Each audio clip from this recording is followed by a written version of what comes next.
నుంచి మన ప్రభుత్వం తరపు నుంచి వారి మీద చర్యలు తీసుకోవాలని నందిగామ, విజయవాడ, మచిలీపట్నం సంఘ కాబట్టి మీరు మీ దృష్టికి తీసుకొస్తున్నాం.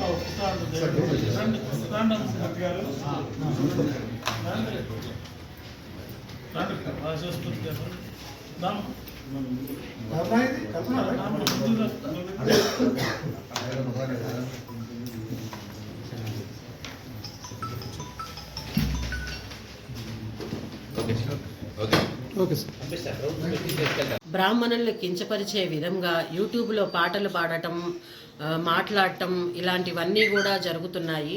కాబట్టి మేము ఇవాళ గాయత్రి బ్రాహ్మణ సంఘ సభ్యులు అందరం కలిసి కూడా ఆర్డీఓ ఆఫీస్కి వెళ్ళి బాలకృష్ణ గారిని కలిసి వినతిపత్రం అందించడం జరిగింది. ఇలాగే మాట్లాడే వాళ్ళని, పాటలు పాడే వాళ్ళని, బ్రాహ్మణులను అవహేళనగా మాట్లాడే వాళ్ళని ఇలా జరగకుండా, మళ్ళీ ఇంకోసారి ఇలా జరగకుండా ప్రభుత్వం, పోలీసు శాఖ వారిని, ప్రభుత్వాన్ని, అలాగే మీడియా ముఖంగా మేము పదే పదే కోరుచున్నాము.